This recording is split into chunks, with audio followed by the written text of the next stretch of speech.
So we're breaking down the top 5 best loan options for first-time home buyers in Montana for 2026. So today I'm here with Carolyn Wells, one of my favorite lenders from Envoy Mortgage. Hi Carolyn, thanks for joining me. Hi Suzanne, I'm excited to be here and talk everything about first-time home buyers today. First one we're going to go over is the USDA loan, and this one really surprises people. Yes, it does, and it's a government loan in Montana that allows for 100% financing, and in Flathead County we are lucky and all of Flathead County qualifies for this program. So in other locations there may be limitations based on population. You can't be in the city limits. That is not an issue for us here in Flathead County. We can qualify all borrowers based on location. It is income-based, so you have to be at a certain income to qualify for the program, but it's a really good option for 100% financing. Nice. So this is where we get really lucky living in the Flathead Valley, really. So, and it's zero down, right? Correct. There's no down payment. They'll do 100% financing. Like I said, there are income limits. So for our county, for a family of 4, you have to make $119,000 or less. And one of the limitations is their debt ratio. So their debt ratio is a little bit lower, which is the debt to income that we look at as lenders. So sometimes it's not the best fit, but for a lot of people it is. Yeah, nice. So with all of the Flathead County qualifying as rural, what should people be considering when they look at this loan option? So the one issue you have to watch is that rural development does not allow you to purchase an income producing property. So you cannot buy a property with 1 cow. If the cow produces milk, that is income producing according to USDA. So in Montana, that can be an issue when you're purchasing a house that maybe has a barn that could house so many animals. They do look at that. So that is one issue we do run into with that program for our area. Oh, okay. Yeah, that makes sense. So if you're looking at like a zero down option, this might be really good for you to look into. So I'll have my Calendly link below, and you can schedule an appointment and you can sit down and talk with either Carolyn and I and just discuss if this would be a good option for you. All right, for the second loan option, we're going to be discussing the FHA loan. So tell us a little bit about that, Carolyn. Yeah, FHA again is a government program that allows a home buyer to put down 3.5% when they're making a purchase. It's a great program for borrowers that are still building credit, that have limited down payment funds. It's actually used quite a bit with manufactured homes, which pop up quite a bit in Montana, so it's a good program for that, and really just helps borrowers build credit and get on the right path of homeownership. Okay, so if you're rebuilding credit or just getting started out financially, FHA can really open the door, even if it's not your forever loan, right? Absolutely. FHA is usually used for borrowers purchasing their first home, or sometimes when borrowers have had some credit issues such as bankruptcy, then they'll use it to help rebuild their credit, and eventually down the line we would move them into a different product as their credit improves. Okay, so in 2026, when does this loan option make the most sense? Usually it makes the most sense if you have a limited down payment. Okay. If you're a first-time home buyer, we can pair it with some other programs, and we'll talk about those here in a bit. They also allow for a much higher debt-to-income ratio than USDA, which we just talked about. So in our market where pricing is a little bit higher when you're trying to get borrowers into homes, FHA a lot of times allows them the most bang for their buck to purchase a house. Okay. So what should buyers really understand about FHA mortgage insurance before choosing it? So FHA mortgage insurance is a monthly insurance that's charged by the government for using the program. Unfortunately, it stays on for the life of the loan. So you will have a monthly additional fee as part of your payment for as long as that loan is open, which is why once borrowers start to build equity, improve credit, if we can move them into a different product down the road, we definitely will. Okay, all right. So what should homeowners watch out for when they're using the FHA loan option? So FHA is very specific on health and safety items. So those items include chipping and peeling paint, whether it's on the house, the garage, the fence, the deck. The appraiser will call out all of those items to be fixed prior to close. They also are big on handrails, outlets, making sure that everything is grounded, that you have a handrail for every stair that you have in the property. They're not major things a lot of times that can't be overcome, but they are things you have to watch out for and that you will, the seller may have to fix prior to close, or in some instances, they won't be able to close on the house altogether if it's a big safety item. Okay, so they're just a little bit more particular. They're a little bit more picky, okay. Yes.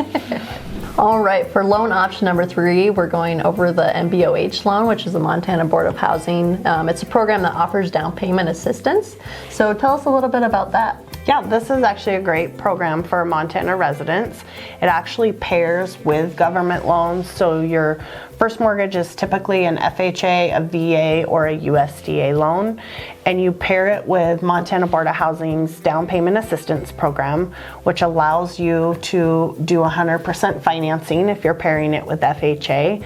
And the big issue is it allows you to get a lower interest rate. So Montana Board of Housing sets their interest rate for what they're willing to charge. Today it's 5.875 for a 30-year fixed.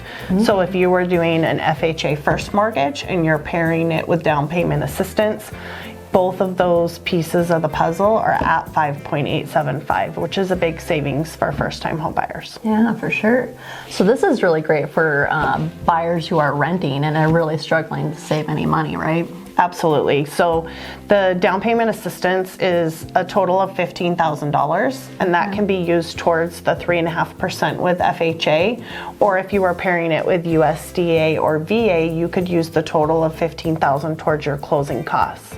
So if you had $9,000 for your down payment with an FHA loan, then the remainder of those funds can go towards your closing costs and prepaids. So you can buy a house for as little as $1,000 into the transaction. Wow, that's nice. Yeah, so great for renters that are looking to get into the market with not a lot of out-of-pocket funds. Yeah, nice. So how does this program impact like the monthly payments long term, not just the upfront costs? So there's two pieces to it. The $15,000 is considered a second mortgage, so you do have a payment for that portion.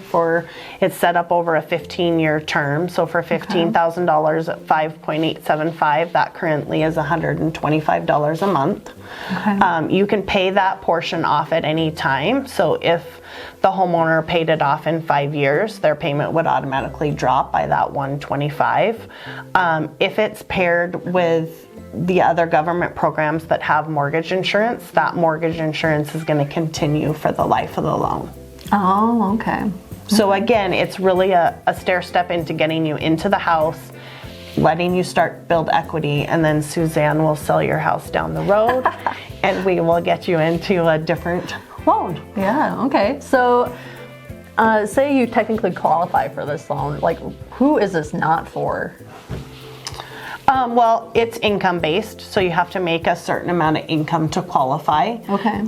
So we do get a lot of first-time home buyers that maybe make more than these programs allow, and so that disqualifies them from doing the program. Okay. Okay. Another issue that you're going to want to watch for on Montana Board of Housing is they have what's called a recapture tax. So if the house is sold within 9 years, there's 3 things that you have to fall under for that recapture tax to be charged. And the biggest one is that your income can't increase over 5% a year. So if we're looking at a borrower whose income, maybe they're fresh out of school and their income is lower, but we know with their profession it's gonna, increase quite a bit pretty fast. Yeah. We may not recommend this program because we don't want them to have to pay a recapture tax down the road on the capital gains. Oh, okay, that's good to know. Yeah. All right, next up we're going to be talking about the Fannie Mae 97% loan, which technically means 3% down, right? Correct. So tell us a little bit about that, Carolyn. Yeah, this is a conventional product for first-time home buyers, and we've talked about first-time home buyers with all of these programs. One thing to point out is that if you haven't owned a home in the last 3 years, you are considered a first-time home buyer. Oh, so okay. Someone that has been, bought a home, sold it, renting for the last 4 years, they can still look at these products. The Fannie Mae 97% just requires 3% down for a first-time home buyer. It does not have income limits. It does not have property location limits. You can have a cow with this program, so that's great. All the things. So it really is a great program for first-time home buyers to use if they can. Okay, so if you got good credit and stable income, this can be a really strong alternative to FHA with less mortgage insurance long term. Yeah, so the mortgage insurance will fall off when you hit 80% loan to value, and you can hit that a couple different ways. You could pay extra and actually pay it down, or if the equity in your house has gone up at some point, you could ask your servicer to remove the mortgage insurance. They typically would require an appraisal to do that, but at least at some point that would fall off, unlike with FHA, like we talked about earlier. Okay. So when you're choosing between FHA and Fannie Mae 97%, what's the deciding factor between those two? The deciding factor is usually credit score and rate. So FHA does not differentiate their rate as much on credit score as conventional financing does. Okay. So conventional financing has items built in, so if you have a lower credit score, you pay a higher rate. So it's a risk reward, basically. So if someone, is under 700, we may look at an FHA loan because the rate is better than if you went with conventional financing. And sometimes it's just running it through a decision engine to see which option approves. If they both approve, you can present it to the buyer and give them the pros and cons and let them decide what they want to do. And sometimes with conventional, they just decide, hey, this might be too high of a risk and we can't qualify for that program. And again, I want to touch base. I will have my Calendly link in the link below, and you guys can schedule an appointment. We could see which option works best for you.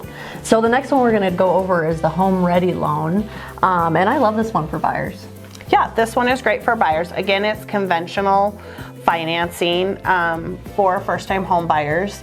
The limitation compared to the Fannie 97% is the income. It is for lower income borrowers. You have to make 80% of the area median income to qualify.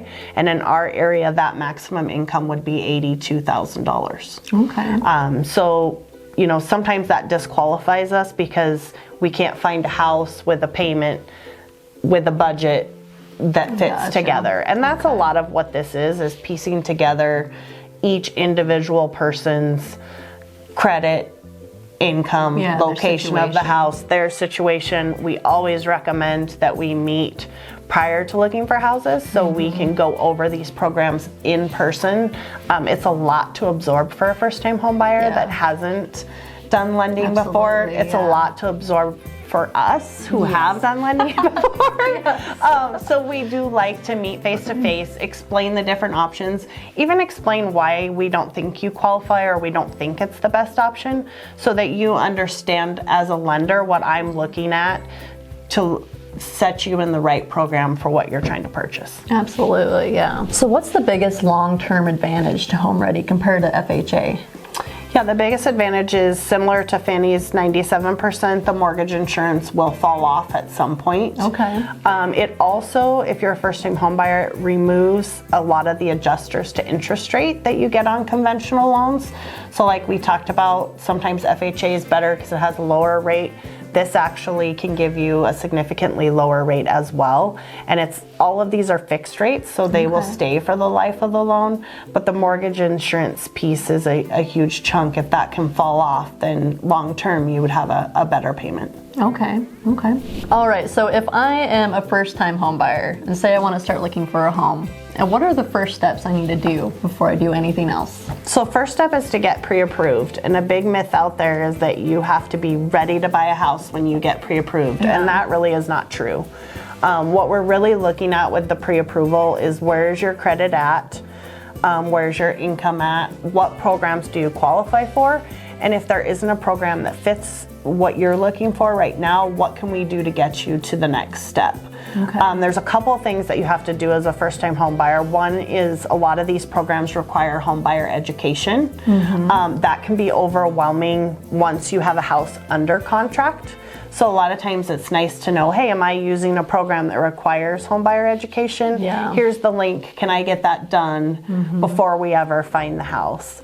And then we also have a lot of tools to help with credit. So we actually we pull what's called a soft credit, so it doesn't ding your credit score. Nice. And we can run that through a system that will tell us exactly what you need to do to improve your credit score. So if today it's a 650 and we want it to be a 680, it will specifically state if you pay off these debts or if you pay this debt down 50%, your score will improve. And that's a huge advantage for a home buyer to know going into the process. Sure. And the pre-approval covers all of that. So by the time you get to Suzanne and you're ready to buy a house, you have all those bases covered and you're ready to go. And when she makes that offer for you and I provide the pre-approval letter, we can say, hey, we've looked at credit, we've looked at income, we know specifically that this product qualifies. And if there's ever a gray area, you can actually send the file prior to buying a house into underwriting to review everything. So it's not as stressful for the home buyer. They know that they are already qualified for this purchase price. Yes, yes. And is there something specifically that Envoy provides first-time home buyers? Yes, we actually have an Envoy lender paid 1.0 buydown. So paired with certain products like FHA, you can get a 1% lower interest rate the first year. So if your 30-year fixed rate today was 6.375, for the first year of the loan you'd be at 5.375, and Envoy pays for that on your behalf. Nice, nice. That's Huge advantage when you're transitioning from renting to buying a house and just all the things that come with owning a new home to have a lower payment that first year. Yeah, okay. Well, here's the truth. There really is no best loan. There's only the best loan option for you in your specific situation. And that's why I love working with Carolyn, because she explains everything so clearly. And first-time home buyers are so excited, but at the same time they're overwhelmed. So this really helps people just clear things up for... Absolutely. Helps them break down, a lingo that you and I maybe talk on a regular basis, and they're just not used to it. And, we are happy to explain and walk you through every step of the way for buying a house. So if you are a first-time home buyer, just comment the word checklist below, and we will send you a free PDF that kind of covers over everything that we just talked about. And we are planning on doing a first-time home buyer clinic as well. For people that are still confused, it's going to be a really low pressure environment, and we can go over the loan options we talked about and also timelines and stuff like that as well. And so just comment the word clinic and we'll give you that date as well. Yeah, a little more in-depth view of each program and kind of the steps from start to finish, even covering appraisal, title work, some of those things that pop up so you understand exactly what's going to happen through the entire process. Yeah. Well, that's all we have for you guys today. I hope you enjoyed this video, and we will catch you guys next time.